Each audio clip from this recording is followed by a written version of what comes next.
Good afternoon, everybody, and welcome back to the Log Show here on WSJU and here on YouTube, live on YouTube. And my God, what a weekend in sports did we have! As a football fan, my feed was blowing up this weekend, especially yesterday with that tamper period opening in NFL free agency. My God, was that exciting! I cannot wait to get into that. Talk about all these moves. Sauce Gardner said it best himself.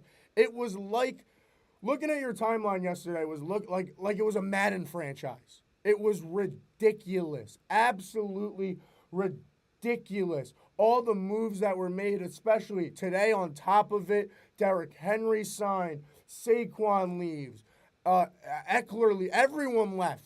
So many moves, some re-signing, some big cuts. We will get into that later. Not only that, UFC 299, man, did it live up to the hype. I mean, I was lucky enough to go to a Ranger game on Sunday night, so I missed a lot of those early fights that I really wanted to watch. I tried to sneak it on my phone, but I really didn't pay that much attention. I'll be honest, the first fight I was able to catch was the end of that Gilbert Burns fight. What a win there. Out of the beast, Jack Della Maddalena. Not only that, the main event lived up to the hype. Sean O'Malley proved why he is currently the champ, why he deserves to be the champ. Not only that, we had Poirier versus BSD was a great fight. Venom Page gets a big win in his debut. My God, was it a fun weekend in sports. Now, as much as I do want to talk about the NFL, and I definitely will talk about the NFL soon enough, but it's what I know best. It's what I will talk about for longest. So I will start the show today with UFC 299, my thoughts, my feelings, and at least what I saw. I tried to, obviously you get some stuff online for those early fights that I missed. I tried to get some replays of the fights. You can only get so much out of those highlights that they post online after.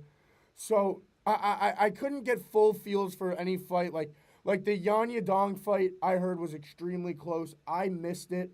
So I can't really fully say my opinions on that because all I saw were highlights. And yes, in the highlights, does that fight look close? 120% that fight looks close in the whole prelim, or in the, what's the word? Of course that fight looks close in the highlights. Sorry, I lost my train of thought. Of course that fight looks close in the highlights, obviously. So I couldn't get a full feel for those 3 rounds, but Yan gets a big win there over Yadong. I did luck out. I was able to see the Curtis Blades knockout on highlights. A ridiculous knockout from Curtis Blades. From what I've seen, from all the reviews, the reactions from Demetrius Johnson, Israel Adesanya, Daniel Cormier, all those huge names in UFC that I love to listen to. They said that Almeida was being pretty dominant in that fight, was controlling it, was wrestling pretty well, but that Curtis Blades hook or uppercut that snuck in there was absolutely gorgeous. If you guys see that replay, it was absolutely gorgeous uppercut that snuck in to the face of Jolton Almeida and almost put him to sleep, not completely. A couple follow-up strikes ended the fight there. But nonetheless, a very, very, very impressive knockout there out of Curtis Blades. Gets a big win in that heavyweight division. He's hoping to go up, look for maybe, hopefully he could fight like an Aspinall or someone soon. Maybe that rematch against Sergey would be good. A rematch against Derek Lewis would be fun. A lot of good fights looking out there for Curtis Blades at the moment after that win. Congratulations to him getting that win on the prelims after a year off. A very good fighter. and a very skillful knockout there. Like I said, I recommend you guys go on ESPN UFC's, their Instagram, or somewhere on YouTube. Look up that knockout if you like fighting, because a beautifully placed uppercut on a shot when Almeida went for a double leg that just snuck in there and rocked him. Absolutely. Gilbert Burns, Jack Della Maddalena. That was a very entertaining fight. I was on and off. I was on my way home watching that fight. Subway cut a lot of it off. The bus didn't help. It was raining. A lot was going on when I was trying to watch that fight, so I didn't really get a lot of that fight in my head. I watched again some of those highlights for this fight. Jack Della looked very, very good in this fight. So did Gilbert. It was a close fight until that knee landed. A beautiful knee to crack Gilbert right in the forehead that landed for Jack Della to put Gilbert out. I had Gilbert going into this fight. I had a parlay one going into this fight. My God, boys. For you betting guys out there, my God, do not listen to me when it comes to UFC according to 299. I had a bad week picks-wise. A bad week picks-wise. Nonetheless, though, a huge, huge, huge win for Jack Della. He looked very good. Like I said, Gilbert Burns didn't look bad.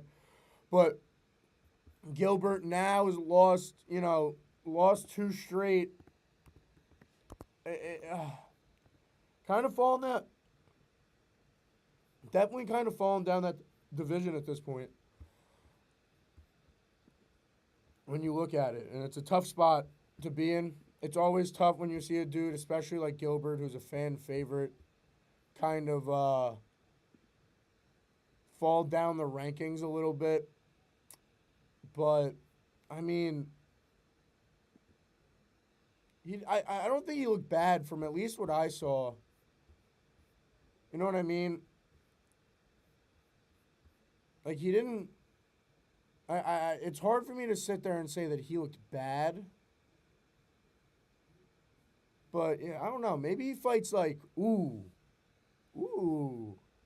I just looked at the rankings. Even though Gilbert has lost 2 straight, I would love to see test Ian with Gilbert Burns in their next fight. I like that. They both fought recently, so they'll have similar time off, time to rest. Obviously, Gilbert just fought last weekend. If I remember, Ian Gary fought at 298, did he not? So, yeah, very, very interesting spot you have with Gilbert Burns. I like that fight, though. I really like that. I like if the UFC would make that fight. For you football fans, Irv Smith Jr. to the Chiefs. That breaking news there. That was just reported by PFT as we get into football later, and that will all blow up. But, yeah, great win out of Jack Della. For him, in that division next, I think you give him one of the top guys. Give him Bilal. They both just beat Gilbert. Give him Bilal. Give him Bilal. That would be my guess. That would be my prediction for those two if I'm going to predict the future, like I like to do. Give Gilbert Burns Ian Machado, right? And if you give him Machado, it's a nice test for Ian Gary. See if he can stay undefeated against someone as talented as Gilbert Burns. And then vice versa. Bilal just beat Gilbert. Jack just beat Gilbert. They're both looking for title shots. As we, sit here with... Because I'm assuming, I guess Bilal's getting the next title shot. I don't know. Because in my opinion, Shakvat should fight for the title next. And the winner of Jack Della, Bilal gets the next title fight.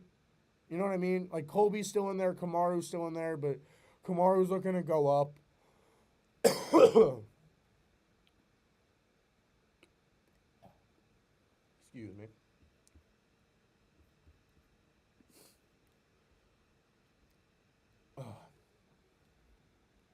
Yeah, that division's interesting, though.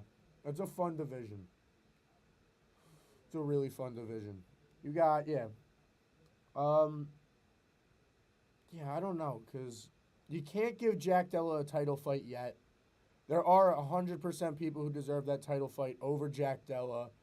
deserve that title fight over Bilal too. Like I don't think Bilal. I guess Bilal's next in line. I know that's who Leon called out last time. So I guess we'd put Bilal in line. I don't know. Excuse me.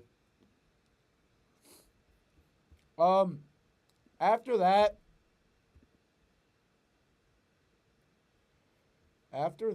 fight was the Venom Page fight. That's what happened after that. Sorry, I just clicked something on my laptop. But yeah, after that was the MVP Kevin Holland fight. That one was as entertaining as I thought it was going to be. I said it going in. I go, stylistically, these dudes both love to just brawl, love to stand up, or free flowing type of fighters. They both fight, I believe, Taekwondo. Like stylistically, they both lean towards Taekwondo. So it's a lot of fun watching those two. Michael Venom Page gets the win via decision. Got a knockdown early. They were both rocking back and forth, you know. Venom Page was doing his thing, taunting Kevin Holland. Kevin Holland was doing his thing, making fun of him back.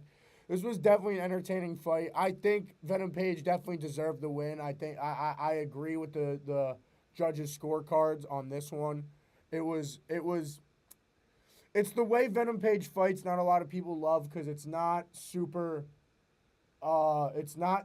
energetic while it is at the same time. Like he's bouncing around, so you always feel like he has more energy than he has. He's making fun of people.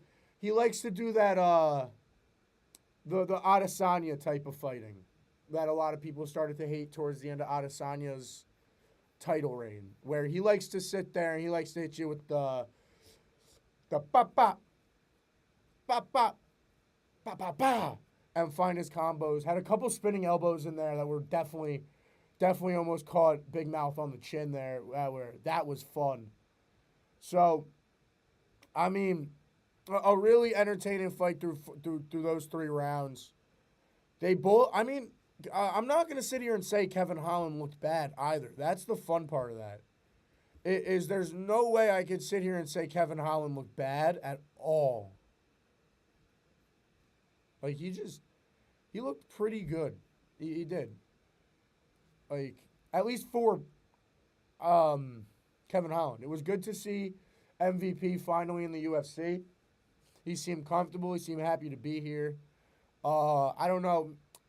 He's kind of old, so do I think MVP is ever going to compete for a title in the UFC? I don't know about that. He'd have to go on an amazing run right now. Like, he'd have to win against Holland. They're probably going to give him like a Chiesa or a Magny, a Luque. You know what I mean? Someone around him in the rankings. He'll have to beat them. Then they'll give him a big test, someone in the top 5. Then that's like, he'll have to go on a 4 or 5 win streak here. And an impressive one, nonetheless. Like, not like, you beat Holland by decision. You beat Neil Magny by decision. You beat Jeff Neal by decision. You know what I mean? And then you're fighting Gilbert Burns. And you know what I mean? You can't have that slow. You have to have, like, a knockout win in your next fight. Then they're like, oh, my God, MVP's here. Let's put him against a Jack Della, a Colby. Oh, my God, he just knocked out one of those dudes. That's the type of run he kind of needs to go on to get a title shot in the UFC. But it'll be fun while he's on his run here and under his contract to see him fight, to see him in the UFC, see him on the biggest stage, see him in these events for the next couple years. Just get going, test a lot of people in a very, very, very stacked welterweight division. I apologize. But like an extremely stacked division there. So it's just fun to see him in a division with a lot of competitors. You got a lot of fights to make for him in this division.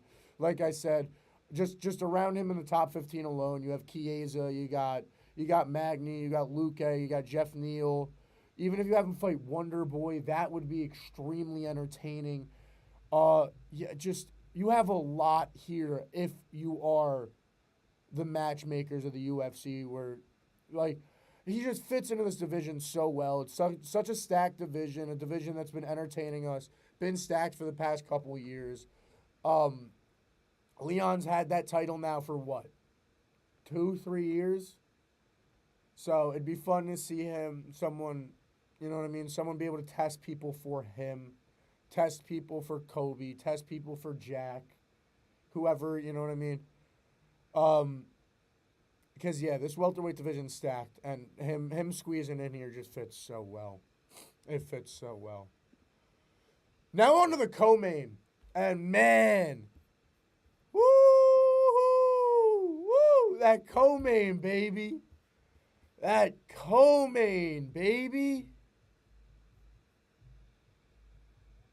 man, whoo, Dustin the Diamond, what a knockout, woo.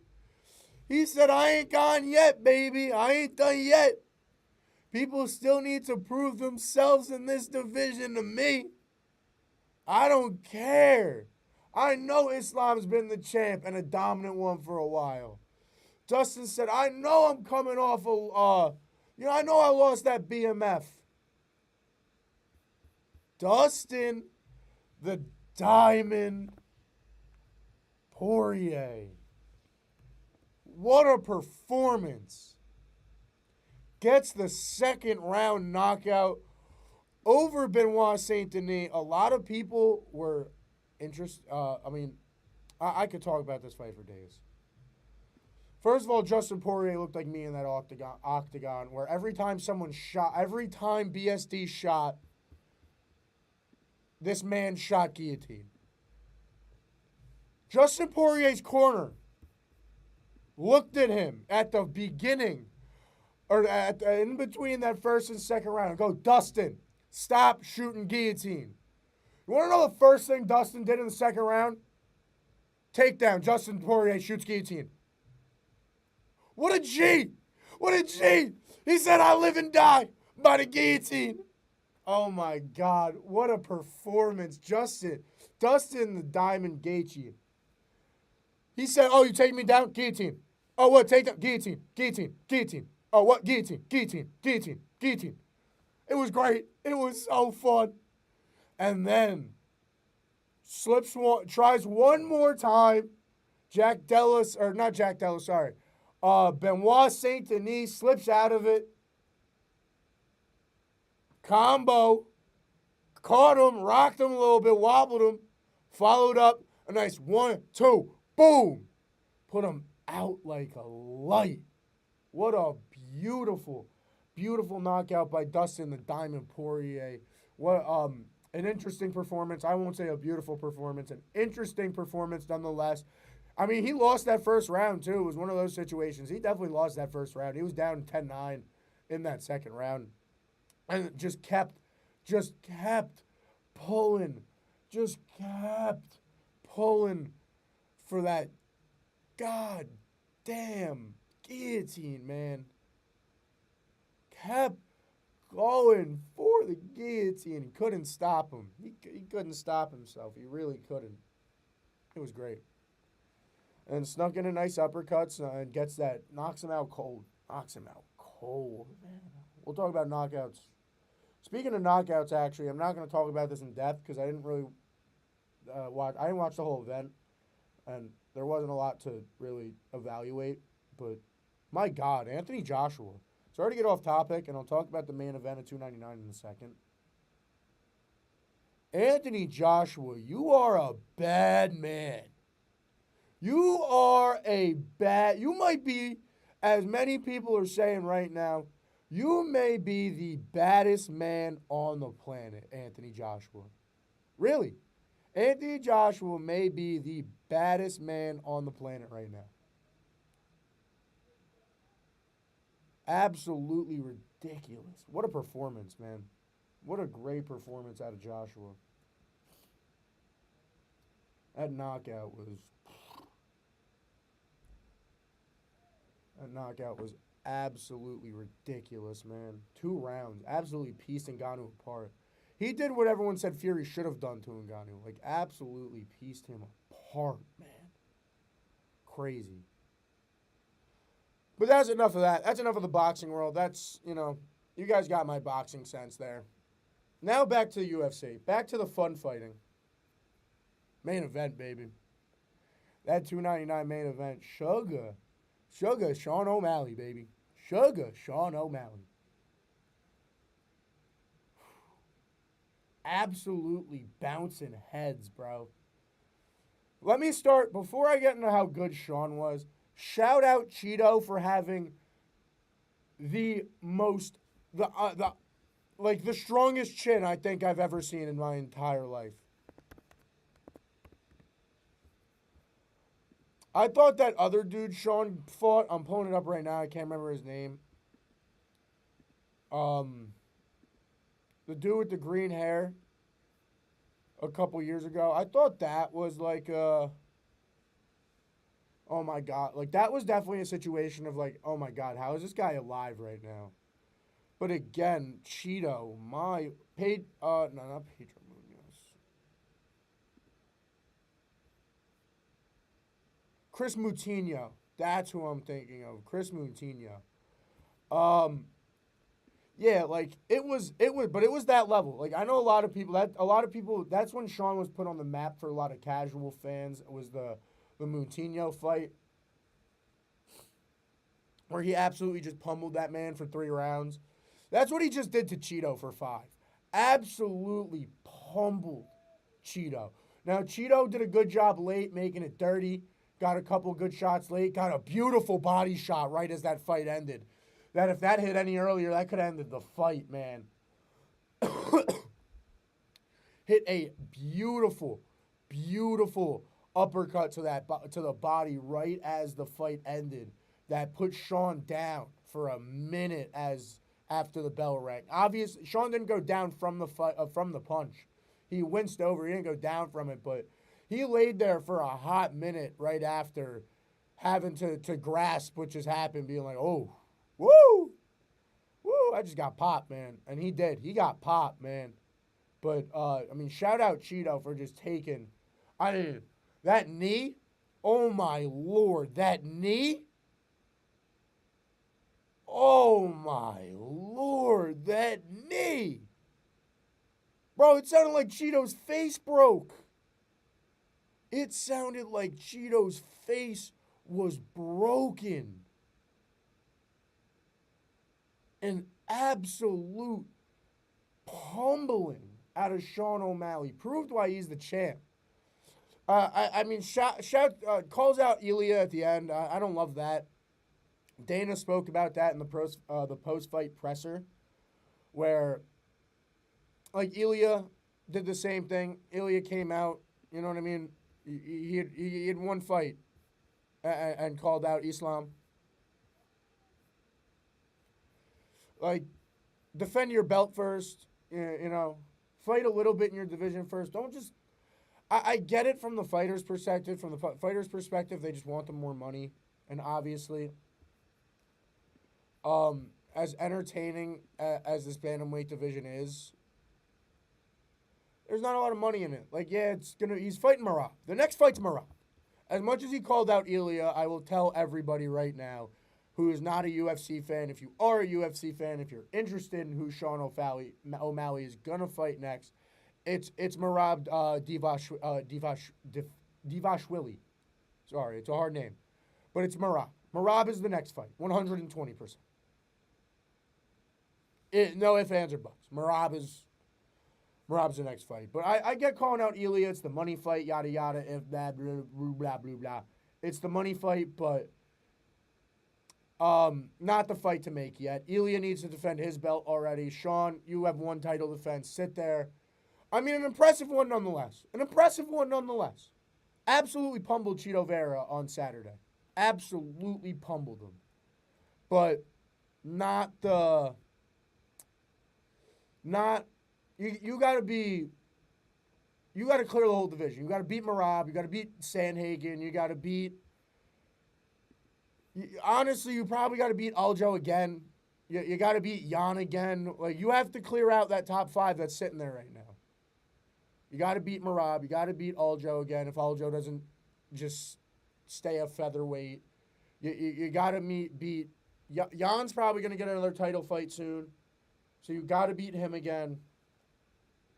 Yeah. It's just that's not the fight to make yet. It's not. 300's coming up soon. That'll be fun. 300 will be great, guys. 300 will be great. I'm not going to talk about that yet just because we have just about a month until 300. I believe it's April 11th.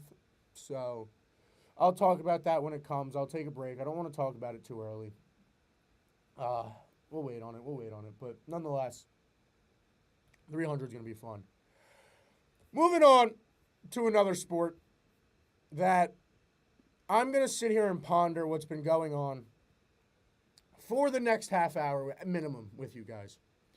I'm going to sit back, get comfortable, and whoever's in the YouTube chat right now, if you want to talk with me, it's that type of day, and it's that type of moment where we just have to talk about what is going on in the NFL. Like, what is going on? And just take a minute and think about what is going on. Should I start with yesterday or should I start with today? Because so far today, Joe Mixon got traded to Houston. Derrick Henry is now a member of the Baltimore Ravens. Let's go to Twitter. Let's go, Ian Rappaport. Keep telling me. What else is going on? Let's just scroll through.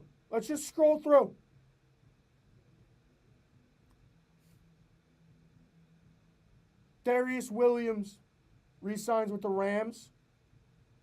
Oh, the Jags. Gabe Davis.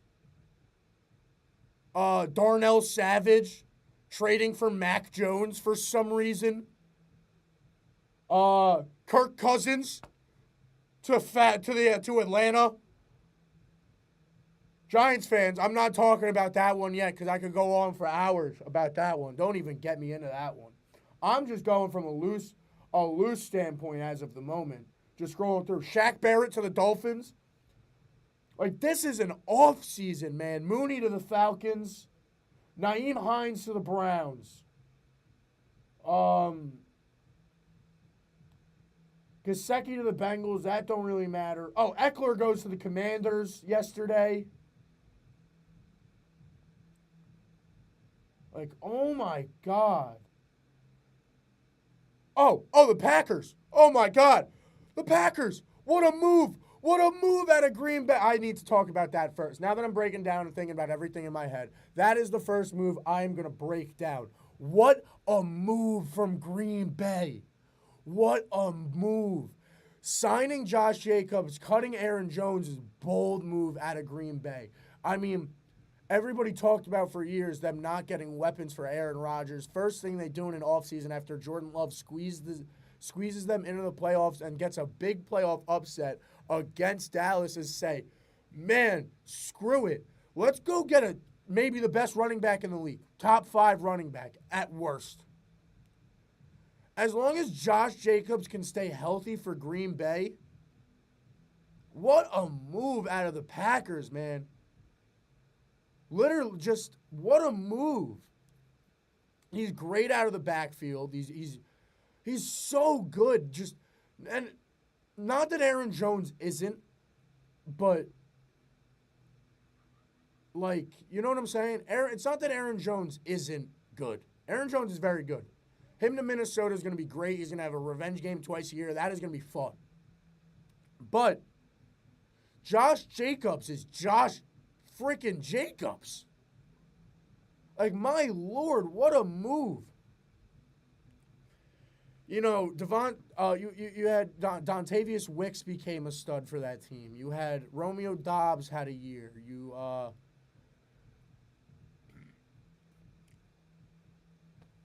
There was that other receiver who blew up late year that I'm blanking on who was pretty okay. And now to have a run game like Josh Jacobs is going to be elite, man. Elite. What a move out of the Packers there. They signed him. I saw the details last night. I think it was 4 years. I want to say 20. Let me look it up. Let me get the exact details. I had it.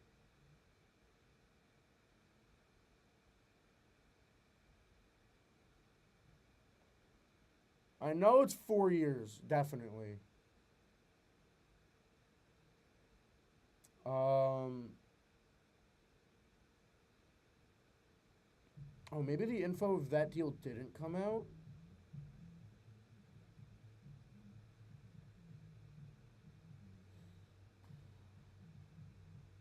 Oh no, yeah, 4 years, 48 mil. I found it. So yeah, great move out of the Packers there. Get a huge playmaker. He's a dynamic. He's a game changer, man. Josh Jacobs is a game changer, man. Game changer. Sorry if you on the radio. I clicked the music on accident. Um, but yeah. I mean, you guys are gonna need that song in a second, you Giants fans, because I'm about to get into that. Rough Monday for New York Giants fans. And I said it. We could go back. I could pull up all the clips if I want to and post them on social media, but I'm not going to because I know I was right. And I said it. I go, the Giants made a gigantic God-starred mistake. A terrible mistake in paying Daniel Dimes over him, over Saquon Barkley. I said it when the deal for Daniel Dimes was done. The minute Saquon Barkley was placed on the franchise tag last year, disdain was put in that relationship, and it's clear now. It is clear the disdain that was put in that relationship. Because not only does he leave, I thought he was going to Houston. Not only does he leave, I said this last week. You guys heard it live on YouTube, on the radio. I had my friend Jerry in here, who's an Eagles fan. He goes, imagine we get Saquon. And I go, I think he has too much respect for the Giants. Psych! Saquon Barkley, 3 years, $37 million. The new starting running back for the Philadelphia Eagles. And my God, does that team have an offense now? Oh my Lord. Jalen Hurts, Saquon Barkley, A.J. Brown, Devonta Smith.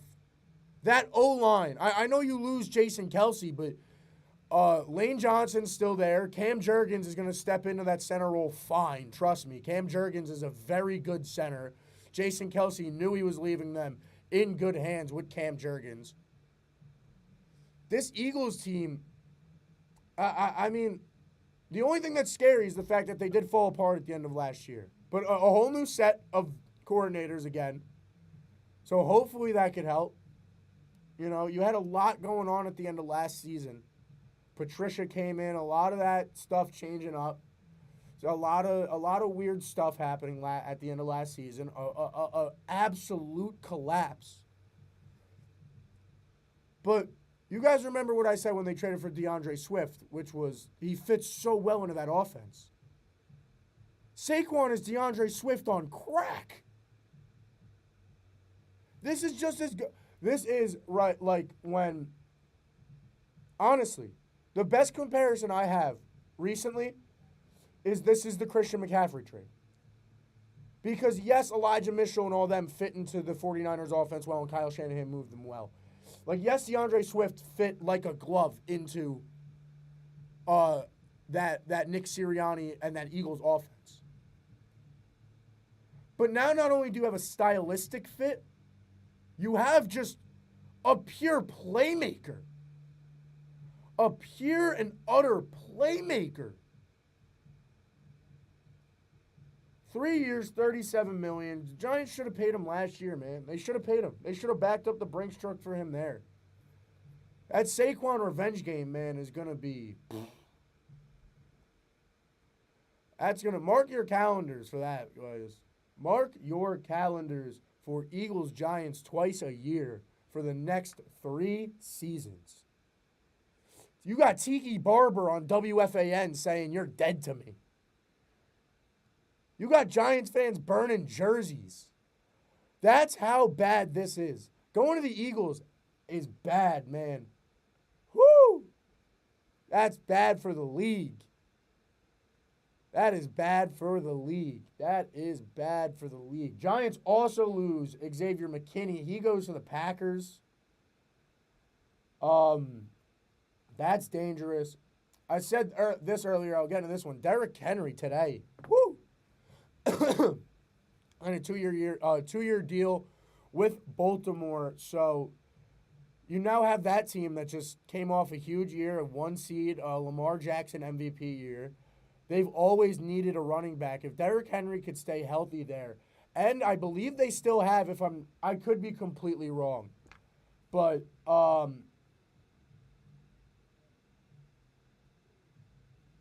J.K. Dobbins is still under contract there, is he not?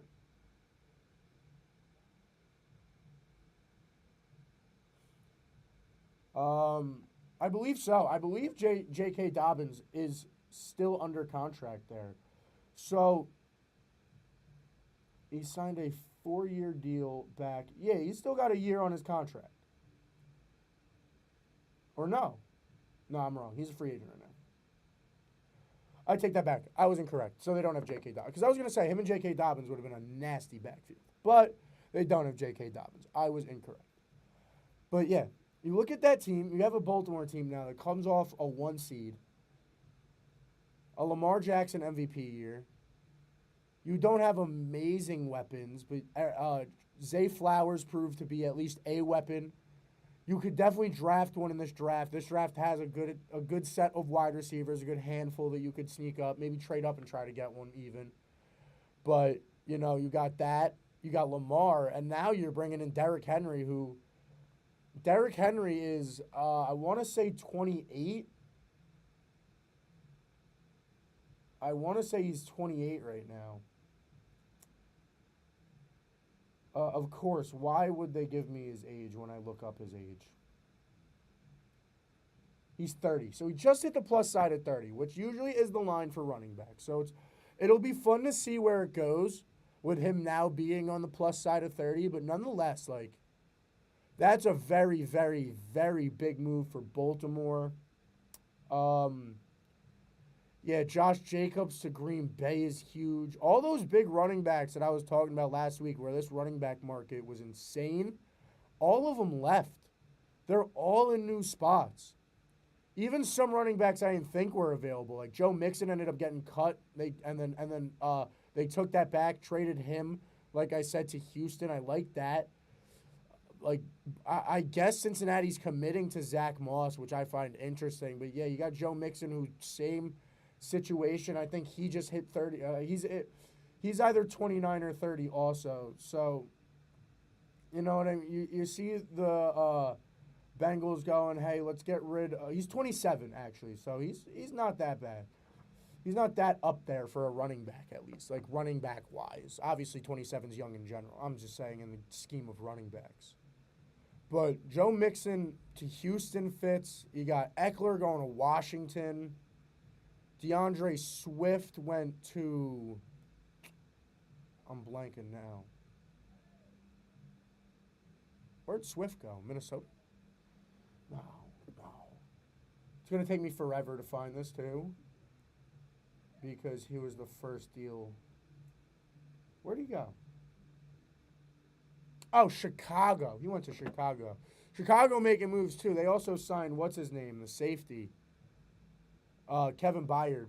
He left the Eagles. He ended up going to Chicago. That's big. So Chicago making moves. I talked about Jacksonville. Jacksonville's making moves, man. You got Jacksonville sitting there. They signed, like I said, they traded for Mack.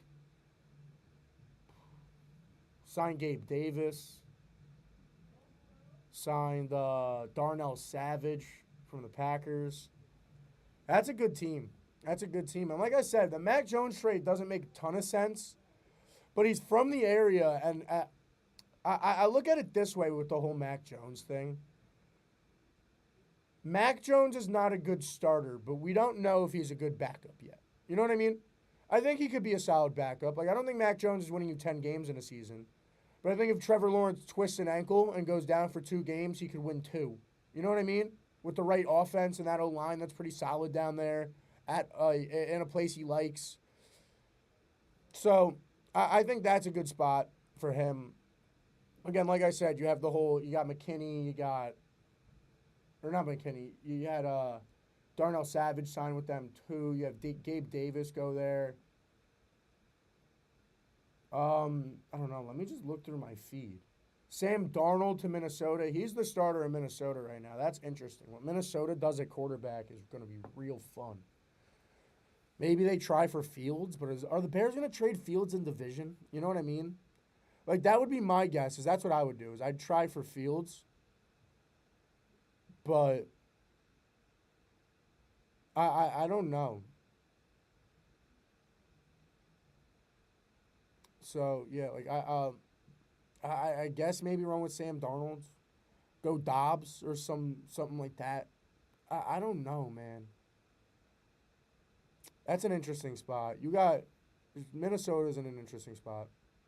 They're sitting at 11 in the draft, too. I know that for a fact. They're sitting at 11 right now. So maybe you could draft someone. You know what I mean? Maybe you take a shot at Penix at 11 because you have no one right now. Even though he's a little injury prone, you take the shot at Penix at 11. Or who else is there? You know what I mean? I don't know. Maybe J.J. McCarthy late. That would have to be, like, you have to – they need a quarterback. Like, you can't – no offense to Sam Darnold. Minnesota's – you can't go into this year with Sam Darnold as your starter, especially with Justin Jefferson there already kind of getting disgruntled. You need a quarterback there, or he's going to want to leave. That Minnesota situation's interesting. It's Sam Darnold as of right now. Sam Darnold on a one-year deal as of right now. So that happened yesterday. Let's keep scrolling through. Let's just keep going. Obviously, I got in Joe Mixon to Houston. Aaron Jones to Minnesota is going to be fun, though. That I like. I really like that. That's why I think if they could get a quarterback, they could really get good. Like, they could really get good. I'm not going to lie. What else? Tyrod Taylor, the Jets is fun. Shout out my man T Sizzle. Big fan. I'm a huge fan. I met him, took some photos with him at training camp. Great guy. Great guy. Shout out Tyrod Taylor, always. Huge fan. Obviously, this isn't going to happen, but Tyrod, you ever want to hop on the show? Just, you know what I mean? I'd love to. You know, you're in the area. If I could somehow get you to FaceTime in or something, I'd love to have that just find a way to get that done. Hey, maybe I'll take a shot at that. He's in the New York area. What else is a big signing? Chase Edmonds stays in. Russell Wilson. Russell Wilson of the Steelers. I completely forgot because that happened on Saturday. Russell Wilson and Steelers is interesting. That one is. Whew. I mean, are you really getting better than Kenny Pickett? Like, is Russell Wilson that much better? Vegas don't feel so. Their odds didn't change. There's a lot going on there, but, like, it's an interesting. I mean, you got him for what? 1.3 mil? So it's definitely worth the shot. And someone, I don't remember who it was. I saw the comparison. I think it was Michael Lombardi said it on the Pat McAfee show.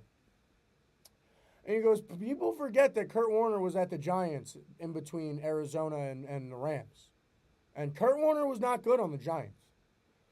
So Russ is still a Super Bowl winning quarterback nonetheless. Russ, he did win a Super Bowl. Even though it might have been it is a Super Bowl winning quarterback. It is someone who has shown skill and talent before.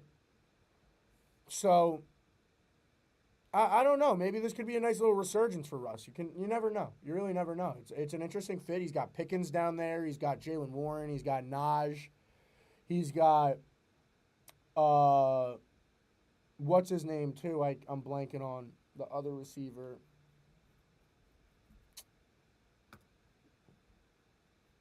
What's his name, bro? Not Pickens.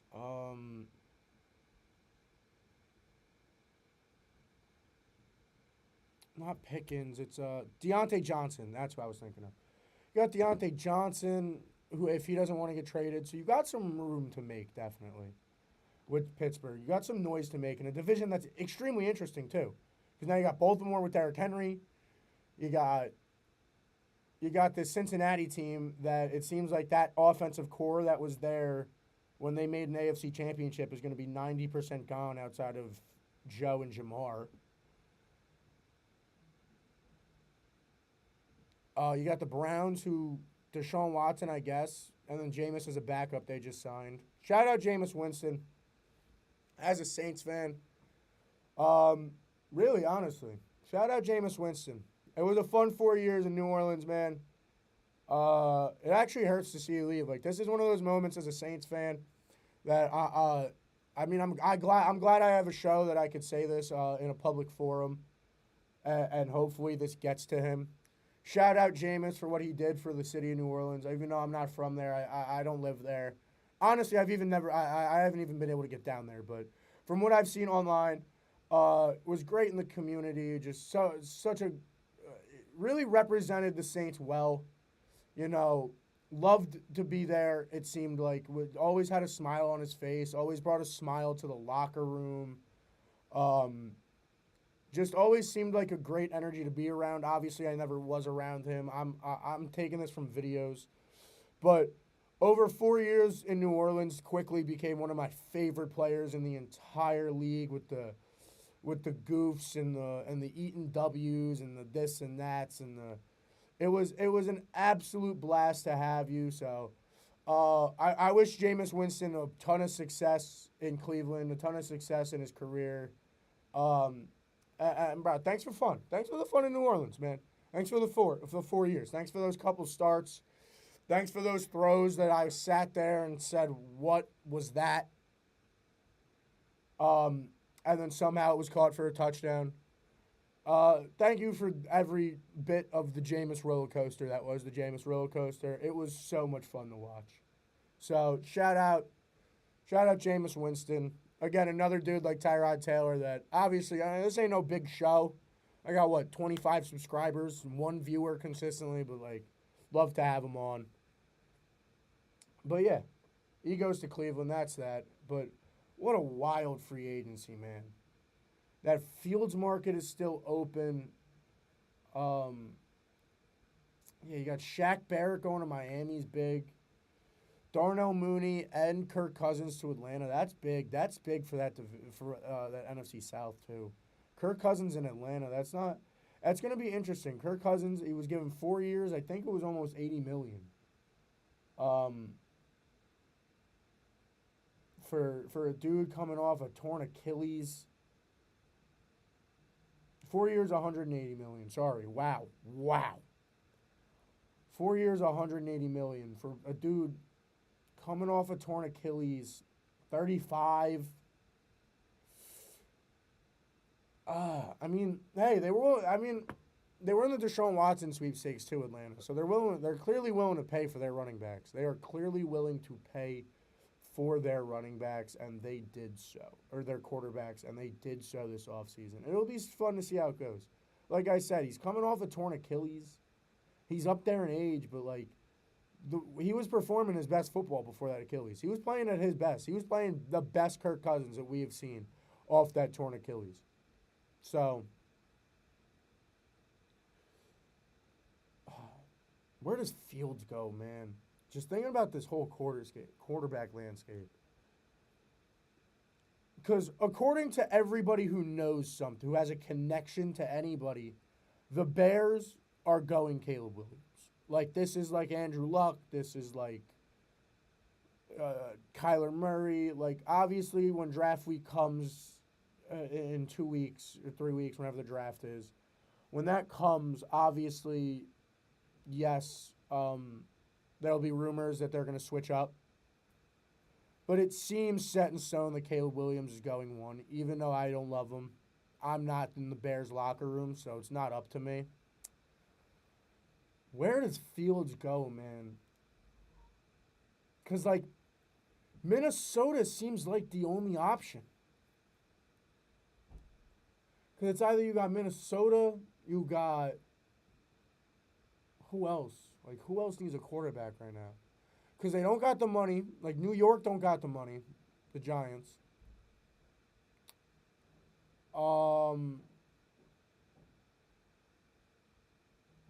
Maybe Washington, but Washington's probably going Drake May at 2. Um, like I'm really trying to just go through the league in my head. Like where does Fields go? Not Arizona, because Kyler Murray, you're not taking Justin Fields over Kyler Murray. They're the same player. Plus, you don't have the cap for it. The Rams, maybe? Maybe that'll be interesting. That's an interesting one. I could see that happening. The Rams, maybe. Okay. Stafford's definitely up there in age, getting injury prone. The Rams, maybe. Um, that's it.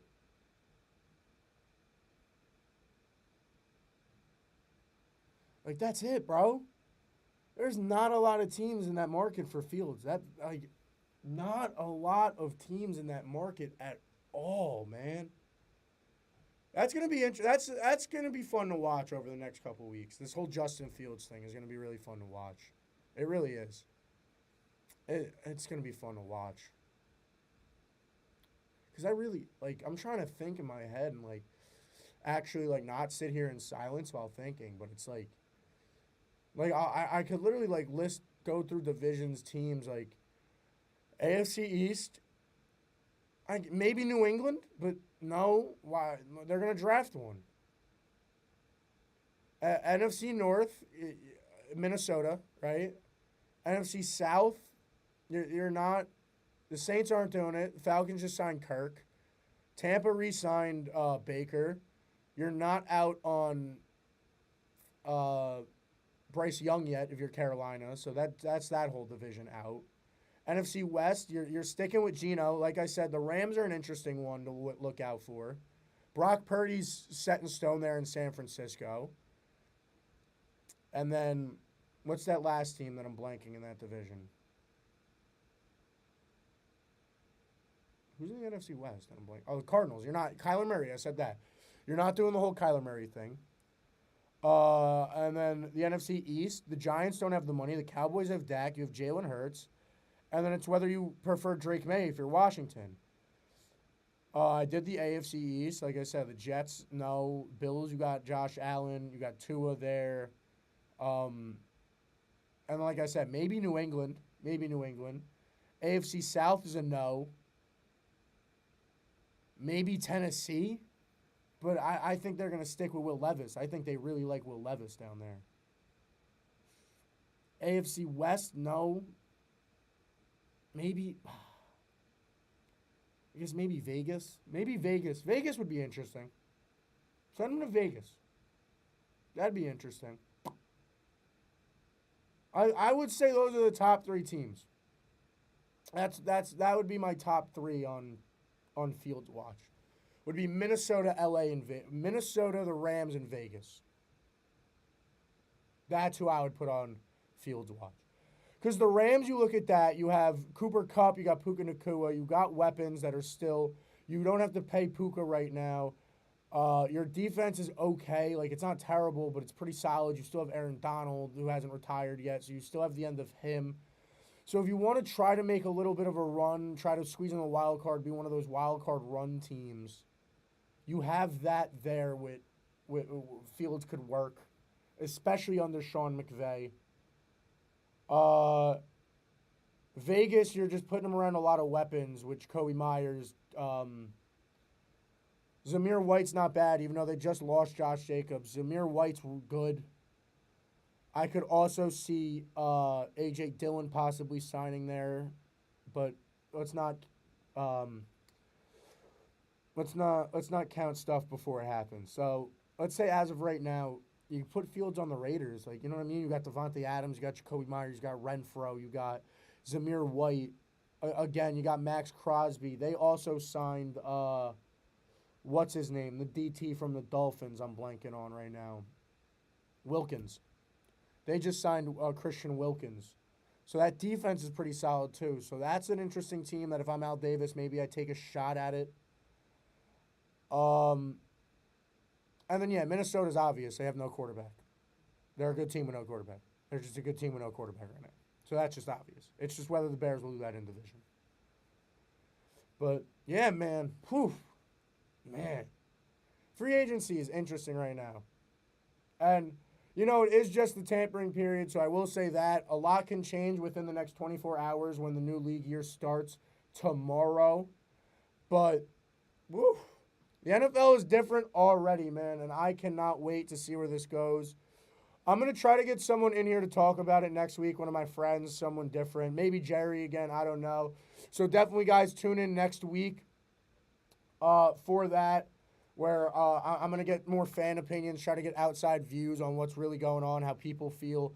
Obviously, I said how I feel, but how other people feel. A lot more draft talk. I'll do a lot of draft research. NBA playoffs are coming up. I'll get into those soon. Nonetheless, that is all I got for you guys today. Thank you, whoever it was tuning in to the live stream YouTube. Thank you for tuning in. Thank you guys for listening here on WSJU Radio. I am Logan. This is The Log Show, and I will see y'all later.